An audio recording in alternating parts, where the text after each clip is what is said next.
Episode 2. The Whisperer. The attic was silent, except for the whisper. "It's me, baby. I'm still here." Marla turned slowly.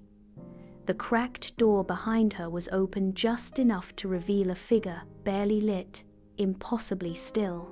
Its mouth curled into a grin too wide for a human face, like skin stretched over too many teeth. Every instinct in her body screamed to run. She stepped back. Her heel bumped the book, the one she had just found. The one bound in something that felt disturbingly like skin. It was warm, Thenslam. The attic door snapped shut behind her with a force that shook the walls. Dust burst into the air. Marla yelped, heart racing, spinning to yank the handle. Nothing. It was stuck.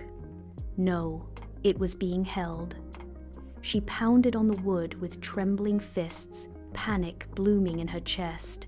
The air felt heavier now, like the attic was closing in. Like the whole space was breathing around her. Behind her, a floorboard creaked. She froze.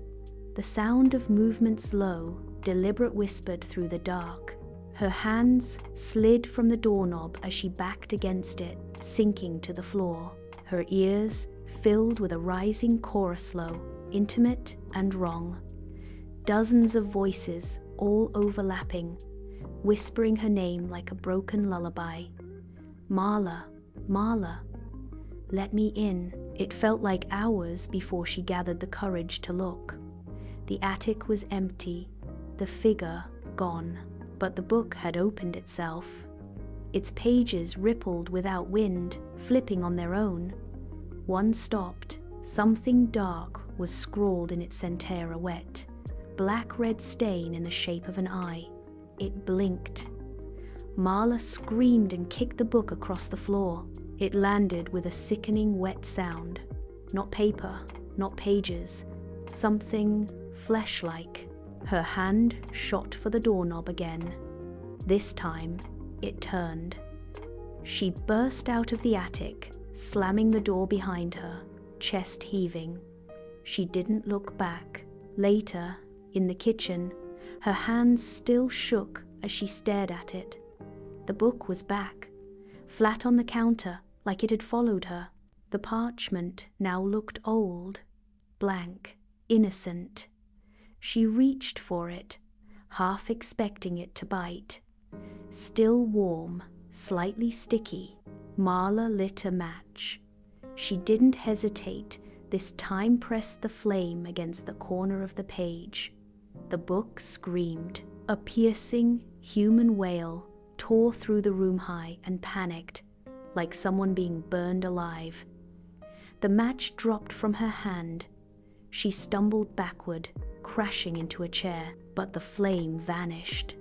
The book was untouched. Silence returned, but her ears still rang from the sound, and the smell of burning skin clung to the air. She had to get rid of it. Clutching the book with a dish towel like it was diseased, Marla walked it outside to the old shed behind the house. The structure groaned in the wind, sagging with time and rot. She stepped inside, laid the book on a splintered workbench, and turned to leave. But just before she closed the door, a whisper slid across the back of her neck. "Don't leave me here again." She slammed the door shut, and she ran. That night, sleep found her, but it was no escape. In her dream, Ryan stood in the attic, or what was left of him. His skin was peeled away, raw and glistening like meat beneath plastic wrap. His eyes were too wide, his voice too soft. He held the book in his hands.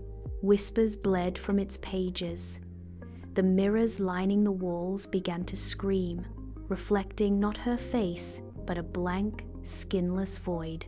Then the ceiling above her cracked open, and from the darkness, something began climbing out of her chest. She woke up gasping. Her wrist stung. Red marks like fingers were imprinted in her skin. And there, lying on top of her blankets, was the book. Its cover now bore something new. A vague shape, like a face pressing from beneath the surface skin, stretched tight over bone. No eyes, but it was watching her. Marla jumped out of bed. And just as she did, a loud thud echoed down the hall. She turned. The sheet that had covered the hallway mirror for years was on the floor, and in its glassy surface didn't see her reflection. She saw the attic, and inside it, Ryan, skinless, smiling, holding the book open.